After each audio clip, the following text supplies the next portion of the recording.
본문 말씀 스바냐서 2장 3절입니다. 또 3장 11절에 13절입니다. 3절입니다. 여호와여 규례를 지키는 세상의 모든 겸손한 자들아, 너희는 여호와를 찾으며 공의와 겸손을 구하라. 너희가 혹시 여호와의 분노의 날에 숨김을 얻으리라. 3장 11절입니다. 그 날에 내가 내게 범죄한 모든 행위로 말미암아 수치를 당하지 아니할 것은 그때 내가 내 가운데서 교만하여 자랑하는 자들을 제거하여 네가 나의 성산에서 다시는 교만하지 않게 하려 할 것임이라.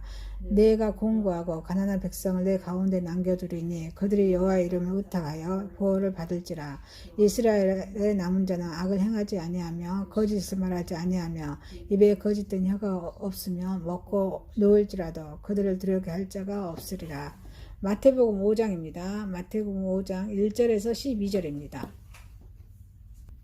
1절입니다. 예수께서 무리를 보시고 산에 올라가 앉으시니 제자들이 나아온지라. 입을 열어 가르쳐 이르시되 심령이 가난한 자는 복이 있나니 천국이 그들의 것이며 애통하는 자는 복이 있나니 그들이 위로를 받을 것이며 온유한 자는 복이 있나니 그들이 땅을 기업으로 받을 것이며 의에 지르고 목마른 자는 복이 있나니 그들이 배부를 것이며 공의를 여기는 자는 복이 있나니 그들이 공의를 여김을 받을 것이며 마음이 청결한 자는 복이 있나니 그들이 하나님을 볼 것이며 합평하게 하는 자는 복이 있나니 그들이 하나님의 아들이라 일컬음을 받을 것이며 의에 의하여 박해를 받는 자는 복이 있나니 천국이 그들의 것이니라. 나로 말미암아 너희를 욕하고 박해하고 거짓으로 너희를 거스려 모든 악한 말을 할 때에는 너희에게 복이 있었나니 기뻐하고 즐거워하라. 하늘에서 너희의 상이 큽니다. 너희 전에 있던 선지자들도 이같이 박해하였느니라. 아멘. 고린도전서 1장 26절에서 31절입니다. 26절입니다. 형제들아 너희를 부르심을 보라. 육체를 따라 지혜로운 자가 많지 아니하며 능한 자가 많지 아니하며 문벌 좋은 자가 많지 아니하도다. 그러나 하나님께서 세상에 미련한 것들을 택하사 지혜 있는 자를 부끄럽게 하려 하시고 세상에 악한 것들을 택하사 강한 것들을 부끄럽게 하려 하시며 하나님께서 세상에 전한 것들과 멸시받는 것들과 없는 것들을 택하사 있는 것들을 폐하려 하시나니 이는 아무 육체도 하나님 앞에서 자랑하지 못하게 하려 하심이라. 너희는 하나님으로부터 나서 그리스도 예수 안에 있고 예수도 하나님으로부터 나와서 우리에게 지혜와 의로움과 거룩함과 고운함이 되셨으니 기록된 바 자랑하는 자는 주 안에서 자랑하라 함과 같게 하려 합니다. 아멘. 본문 말씀 스바냐서 2장 3절 3장 11절에 13절 마태복음 5장 1절에 12절 고린도전서 1장 26절에서 31절 말씀으로 제목을 구원 얻을 자, 구원 얻을 자란 제목으로 은혜를 받고자 하겠습니다. 첫 번째 구원 얻을 자입니다. 자, 스바냐는 하박국의 같은 시대의 그런 선지자입니다. 그래서 이 스바냐에서의 주제는 여호와의 날과 심판입니다. 여호와의 날과 심판입니다. 그 스바냐는 그날에 하나님의 심판을 하시며 그의 백성을 구하실 것이라고 선포하고 있습니다. 이날에 모든 사람이 구원 얻을 것은 아닙니다. 오직 주님의 뜻대로 남은 자들이 구원을 얻을 것입니다. 오늘 본문에서 과연 그날에 구원을 얻을 자는 어떤 자들인가를 보여주고 있습니다. 우리에게 그대로 살기를 공고하고 있습니다. 자, 구원 얻을 자입니다. 봅시다. 입술을 깨끗하게 한 자입니다. 구원 얻을 자는 입술을 깨끗하게 한 자입니다. 업무는 자 열방을 하나의 입술로 깨끗하게 하여 라고 표현하고 있습니다. 이것이 바벨탑 사건과 관련된 것입니다. 이 당시 하나님은 인간의 교만을 멸하시려고 인간의 언어를 다르게 하셨습니다. 이제 그날에 모든 인간의 그런 언어를 9절에 보니까 하나로 하시겠다는 것입니다. 인간이 바벨탑을 쌓은 것은 인간의 그런 이름을 내기 위한 것이라고 창세기 11장 4절에 말씀하고 있습니다. 사람의 삶을 인간의 뜻대로 중장하고 역사의 주인이 되겠다는 그런 의미입니다. 자신이 주인이 되겠다는 그런 의미입니다. 그래서 그러므로 한 입술에 깨끗하게 한 자. 이 말씀은 이전에 각기 자신의 주장대로 살아온 사람들의 그런 인간의 의지를 버리고 모두 동일하게 하나님의 뜻대로 살겠다고 작정한 사람임을 의미하겠습니다. 한 입술로 깨끗하게 한 자는 하나님의 그런 뜻대로 살겠다고 하는 그런 의미입니다. 인간의 지혜는 부족합니다. 그 능력은 인간의 그런 능력은 어때요? 하나님의 미약함에도 견주지를 못한다고 고린도전서 1장 25절 또 말씀하고 있습니다. 그래서 우리 인간의 주장을 내세운 자는 멸망할 수밖에 없습니다. 그의 뜻을 따르는 자만이 구원을 얻을 것입니다. 하나님의 뜻을 따르는 자만 구원 얻을 것입니다. 구원 얻을 자입니다. 여호와의 또 이름을 부르는 자입니다. 여호와의 이름을 부르는 자는 구원 얻습니다. 인간은 위험에 처해 있을 때 반드시 누군가를 부르게 됩니다. 그들이 자신을 도와 구원해 주기를 바라는 마음의 표현입니다. 그래서 여호와의 이름을 부르는 자는 하나님이 자신의 구원하실 구원자심을 인정하는 자입니다. 그래서 하나님은 언제나 우리를 구원해 주시기를 위해서 준비하고 기다리십니다. 그래서 시편 50편 15절에 환난 날에 나를 부르라 내가 너를 건지리니 라고 말씀하십니다. 누구든지 오직 하나님을 자신의 구원자로 믿고 그의 이름을 부르는 자는 구원을 얻을 것이라고 로마서 10장 13절에서도 말씀해 주고 있습니다. 구원 얻을 자입니다. 흩은 자의 딸입니다. 구스 하수 건너편에 있는 흩은 자의 딸 10절에 말씀이 하나님 이스라엘이 아닌 이방 민족을 일컫는 말입니다. 그들의 구원을 얻는다는 것은 하나님의 구원이 이스라엘에게만 제한되는 것이 아닙니다. 이 구원은 전 세계로 확산됨을 의미하는 것입니다. 우리 하나님께서는 이스라엘의 선민으로 삼으신 것은 그들에게만 구원을 주시기 위해서가 아닙니다. 그들을 이방의 빛으로 이사야서 42장 6절에요. 이방의 빛으로 삼아서 모든 족속을 구원하시기 위해서입니다. 세례 요한도 아브라함의 육적인 그런 자손의 구원의 조건이 될 수 없음을 선언했다고 마태복음 3장 9절에서 말씀하고 있습니다.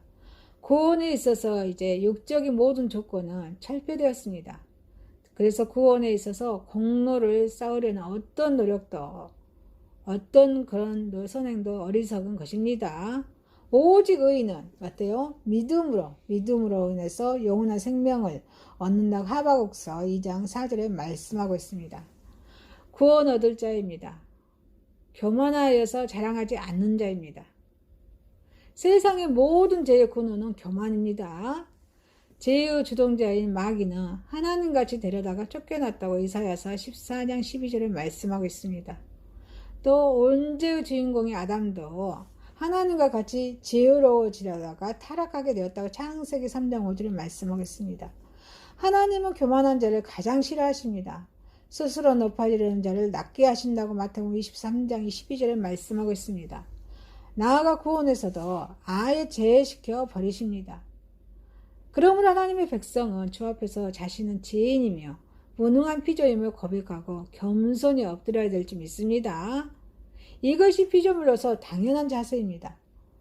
구원 얻을 자입니다. 공고하고 가난한 백성입니다. 예수님은 산상보훈에서 마태복음 5장 3절이죠. 심령이 가난한 자는 복이 있나니 여기서 그렇게 말씀하고 계십니다. 가난한 자는 스스로의 미약함을 알고 남에게 도움을 청하게 됩니다. 이와 같이 심령이 가난한 자는 자신의 죄 많음을 인정하고 하나님께 도움을 청하는 자입니다.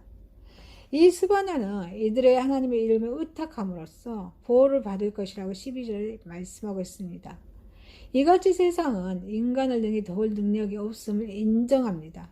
주께 도움을 청하는 자들은 하나님께서는 환난 날에 도우실 것이라고 또 구원하실 것이라고 말씀하고 있습니다. 구원 얻을 자입니다. 악을 행치 않은 자입니다. 하나님께서는 구원을 계획하신 하나님께서는 자신을 믿는 자를 구원하십니다.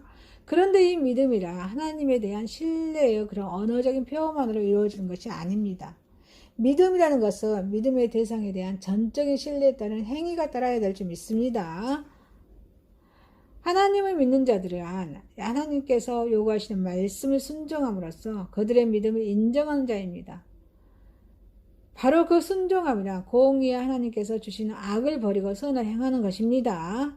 그래서 스바냐는 구체적으로 거짓말을 아니하고 입에 게으른 혀가 없는 자가 되라고 충고하고 13절에 충고하고 있습니다. 행함이 없는 믿음은 죽은 것이라고 야고보서 2장 26절에 말씀하십니다. 그러므로 우리는 늘 이 땅에 공의를 세우고 선을 베풀어서 믿음을 인정받아서 구원의 바늘에 들어가야 될 줄 믿습니다. 사랑하는 성도 여러분, 구원 얻을 자입니다. 입술을 항상 깨끗하게 해서 하나님의 뜻대로 살아가는 저와 여러분이 되시기를 소망합니다. 두 번째입니다. 구원 얻을 자는 산상수훈에서 설교 말씀을 듣습니다. 설교란 사람을 구원시키려는 그런 목적으로 언어를 수단으로 해서 계시된 하나님의 진리를 설명하고 알려주는 그런 것입니다. 모든 설교의 주제는 뭐예요? 예수 그리스도여야 합니다. 아멘이십니까? 또 그가 행하신 구속사역이 설교의 초점이 되어야 한다는 것입니다. 이 본문에서는 이 복음의 주제이시고 또 주인공이신 우리 예수님, 구원을 완성하신 우리 예수님께서 찐인 무리를 모아놓고 설교를 하는 장면이 나옵니다. 구원 얻을 자는 산상에서 설교 말씀을 듣습니다. 예수님의 설교입니다. 예수님은 구원을 완성하신 우리 예수님은 말씀 자체로서 권위를 가지고 설교하셨습니다. 설교는 한마디로 말해서 예수 그리스도에 대한 설명이고 또 증거입니다. 오늘 본문에서 설교는 모든 설교의 주인공이 되신 예수님께서 직접 말씀하신 설교입니다. 설교자는 설교 내용 못지않게 스스로 권위를 지니고 있어야 합니다. 설교자는 언행을 조심해야 합니다. 하나님 말씀에 대해 해박한 지식을 쌓아야 합니다. 설교자라서 예수님의 권위는 더 이상 뭐라고 할 수 없을 정도로 완벽한 것이었습니다. 예수님은 말씀 자체이시라고 요한복음 1장 1절에 말씀하고 계십니다. 모든 피조물보다 먼저 하나님의 뜻을 완전히 아시는 분이 인간의 몸을 입으시고 이 땅에 오셨습니다. 말씀이고 인격이 되신 것입니다. 산상수훈뿐만 아니라 그의 모든 말씀에는 항상 이와 같이 어때요? 권위가 드러났습니다. 오늘날도 설교자들에게도 이러한 예수님의 권위가 부여되었습니다.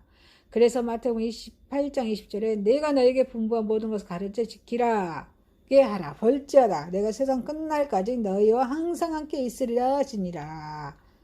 그러므로 우리도 예수님의 분부를 받들어서 힘차게 복음을 증거해야 될 줄 믿습니다. 구원 얻을 자는 산상에서 설교 말씀을 듣습니다. 예수님의 설교입니다. 예수님은 회개를 촉구하셨습니다. 예수님께서 이 세상에 오셔서 제일 먼저 하신 설교 내용이 회개를 촉구하라는 것이었습니다. 마태복음 4장 17절에 이때부터 예수께서 비로소 전파하여 가라사대 회개하라 천국에 가까웠느니라 하시더라 말씀하십니다. 예수님의 메시지의 주제는 회개였습니다.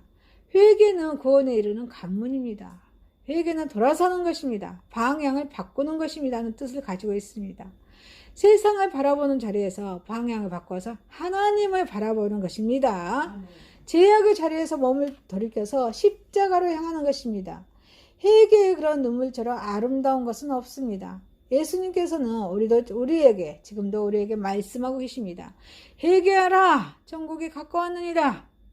구원 얻을 자는 산상에서의 설교 말씀을 듣습니다. 예수님의 설교입니다. 예수님은 축복을 선포하셨습니다. 예수님은 산상수훈에서 여러 가지 복을 말씀해 주셨습니다.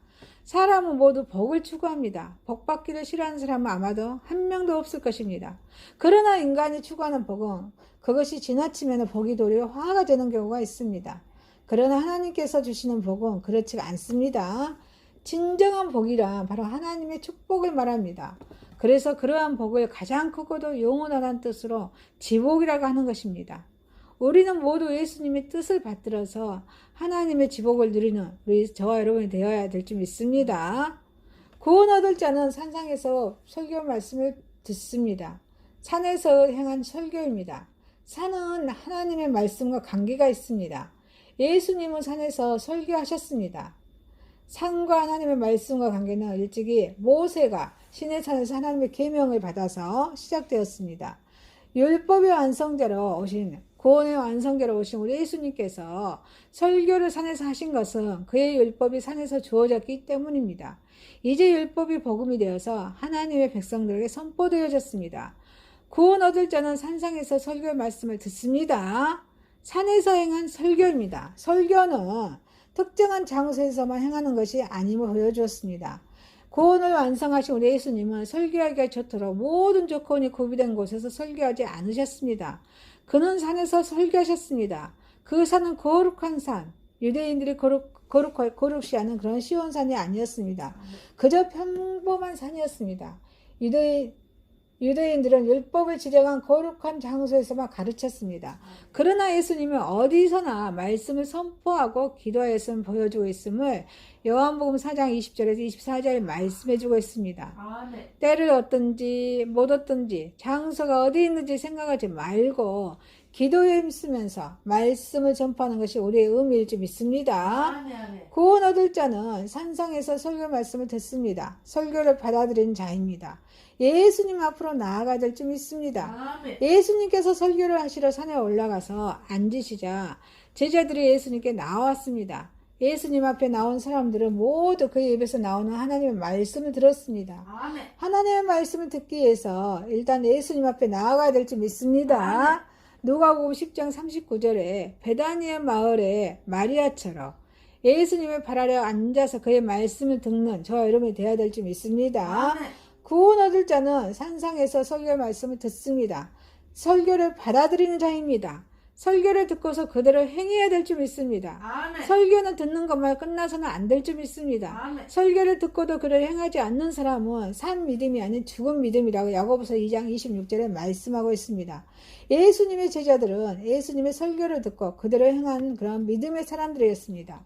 우리도 은혜 받은 그런 설교의 내용을 우리의 생활에 구체적으로 적용시켜서 하나님의 뜻을 이 땅에서 이루어가는 저와 여러분이 되시기를 소망합니다. 아멘. 아멘. 사랑하는 성도 여러분, 구원 얻을 자는 산상에서 설교 말씀을 듣습니다. 설교를 듣고서 행동하는 삶을, 행동으로 이어지는, 생동으로 순종하는 삶을 살아가는 저와 여러분이 되시기를 소망합니다. 아멘. 세 번째입니다. 구원 얻을 자는 교회와 세상에서 승리합니다. 교회와 세상에서 승리합니다. 고린도 교회 성도들은 신분은 되게 낮고 천했습니다. 바울은 본문에서 이러한 고린도 교회 성도들의 신분을 노골적으로 표현합니다. 그것은 그들을 얕잡아 보거나 비난하기 위해서가 아닙니다. 바울은 오히려 그들을 적나라한 모습을 밝힘으로써 그리스도께서 그들을 얼마나 영원하게 하셨는가를 깨닫게 하고자 하는 것이었습니다. 바울은 구원에서 제외된 세상의 그런 제자와 권세자의 비참한 최후를 생각하게 합니다. 그래서 고린도 교인들에게 더욱 겸손할 것을 요구합니다. 구원 얻을 자는 교회, 흩어지는 교회와 모이는 교회죠. 교회와 세상에서 승리합니다. 고린도 교회의 구성원입니다. 형제들아, 26절에 형제들아 너희를 부르심을 보라. 육체를 따라 죄가 있는 자가 많지 아니하며 능한 자가 많지 아니하며 문벌 좋은 자가 많지 아니하도다. 당시의 고린도 교회의 구성원을 보여주는 말씀입니다. 이 당시에 여러 교회들과 마찬가지입니다. 사도행전 4장 13절이죠. 고린도 교회 구성원 대부분 천한 직종에 종사하는 사람들이었습니다. 당회자인 그리스도, 사도행전 18장 8절이죠. 당회자인 그리스도와 같은 사람들도 있었고, 고린도의 성의 제물을 맡은 에라스도, 로마서 16장 23절이죠. 이런 사람들도 있었습니다. 이에도 각종 귀족계층의 사람과 상류계층의 사람이 얼마만큼 있었는 것으로 보입니다. 자, 많지 아니하며 사도행전 18장 8절 많지 아니하며 이런 말씀을 입증해주고 있습니다. 그러나 어쨌든 이 숫자는 많지 않았습니다. 전체 교인 숫자에 비하면 극히 미미한 수에 불과했습니다. 이 당시 고린도 그런 시에서는 노예는 상당수에 이르렀습니다. 70만 명의 인구 중에 약 3분의 2에 이르는 숫자가 노예였습니다. 아마 고린도 교회는 이 노예를 많이 포함되어 있던 것을 보인다고 고린도전서 7장 21절에 말씀해주고 있습니다. 이 당시 온주에 있던 많은 우상숭배에 깊이 물들어 있었고 한결같이 부도덕하고 천박한 생활을 했습니다. 이러한 이들의 지위나 생활을 탓하기 위해서 이전에 오히려 이러한 악마의 도성 같은 고린도 교회가 들어섰다는 사실 자체가 하나의 기적입니다. 하나님의 은혜였습니다. 그것은 불의한 세계 하나님께서 가운데에서 하나님의 나라의 시작을 의미하기 때문입니다. 구원 얻을 자는 교회와 세상에서 승리할 줄 믿습니다. 아멘. 영광스러운 성도의 지위입니다. 당시의 노예라 하면은 인간이 아닙니다. 하나의 물건이었습니다. 노예는 주인의 재산 목록의 일부였습니다. 언제든지 죽일 수도 시장에 내다 팔 수도 있었습니다. 자녀를 낳아도 그것은 부모의 자녀가 아니라 주인의 소유였습니다. 병들거나 늙으면 버릴 수 있었습니다. 그들의 개성이나 인격은 조금도 존중되지 않았습니다. 그러나 하나님은 그들을 부르셨다는 것입니다. 한 인간으로 대우받지도 못했습니다. 인감이 넘치는 교양 및 지식, 양식 따위를 갖추지도 못한 그들을 부르셨습니다. 부르셔서 그들 한 사람 한 사람을 당신의 자녀, 당신의 백성으로 삼으셨습니다. 그들도 각각 고귀한 인격체로 살아가도록 하셨습니다. 그들은 다시 태어난 셈입니다.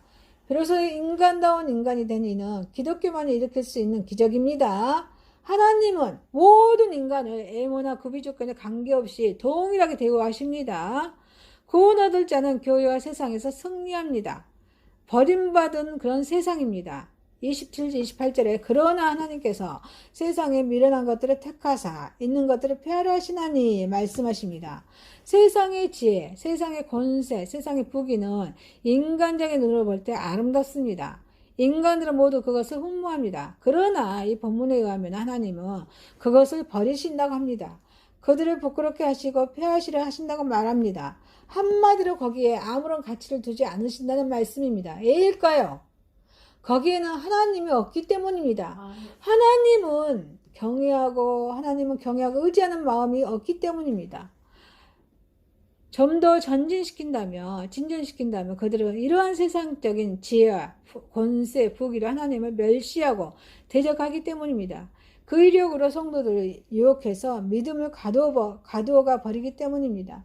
그러므로 하나님은 그들을 비웃으신다고 시편 2장 4절에 말씀하십니다. 꺾어버리신다고 말씀하십니다. 세상에 미련하고 약하고 멸시받는 자를 통해서 그렇게 하신다고 사사기 11장 1절에 11절, 사무엘상 17장 32절에서 58절에 말씀하고 계십니다. 여호와의 경외함이 없는 세상적인 것은 모두 이처럼 허망한 것이라고 잠언 7장에 말씀하고 있습니다. 구원 얻을 자는 교회와 세상에서 승리할 줄 믿습니다.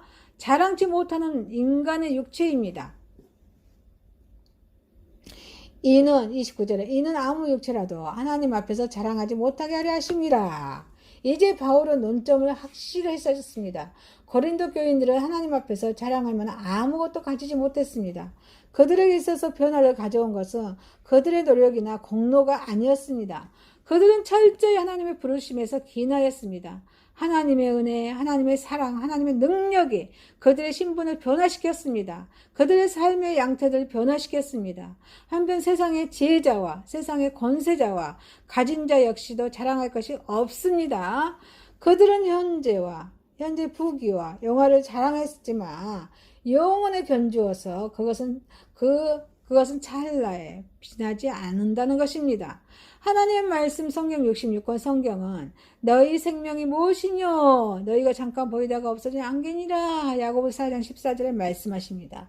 모든 육체는 풀과 같고 모든 영광이 풀의 꽃과 같으니 풀은 마르고 꽃은 떨어지되 베드로전서 1장 24절에 또 말씀하고 있습니다. 이러한 사실로부터 우리는 겸손을 배워야 될 줄 믿습니다. 하나님은 교만한 자를 미워하십니다. 교만한 자를 패망케 하십니다. 교만한 자를 낮추신다고 잠언 16장 18절에 말씀하십니다. 겸손한 자는 높이신다고 존귀하게 하신다고 잠언서 18장 12절에 말씀하고 계십니다. 사랑하는 성도 여러분, 구원 얻을 자는 교회와 세상에서 승리합니다. 교회와 세상에서 승리하여서 하나님께 영광 올려드리는 그런 영광스러운 지혜를 얻는 저와 여러분이 되시길 소망합니다. 말씀을 마칩니다. 스바냐서 2장 3절, 3장 11절, 13절 말씀, 또 마태복음 5장 11절에서 12절, 고린도전서 1장 26절에서 31절 말씀이었습니다. 제목은 구원을 얻을 자였습니다. 구원 얻을 자입니다. 구원 얻을 자는 산상에서 설교 말씀을 듣습니다. 구원 얻을 자는 교회와 세상에서 승리합니다. 기도합니다. 전능하신 하나님 아버지, 구원 얻을 자로서 우리의 입술을 항상 깨끗하게 하여서 하나님의 뜻대로 하나님의 말씀대로 순종하며 나아 살아가게 하옵소서. 아멘. 구원 얻을 자로서 산상에서 어디서든지 하나님 말씀, 설교의 말씀 듣고 설교를 듣고서 행동하는 마음, 행동하는 삶으로 살아가게 인도하여 주옵소서. 아멘. 구원 얻을 자로서 교회와 세상에서 늘 우리가 승리하며 하나님께 영광 올려드리며 영광스러운 하나님께 영광스러움으로 지혜를 얻음으로써 하나님께 영광 올려드리는 그런 삶으로 인도하여 주옵소서. 예수님의 이름으로 기도합니다. 아멘. 하늘에 계신 우리 아버지여, 이름이 거룩히 여김을 받으시오며 나라의 임하옵소서.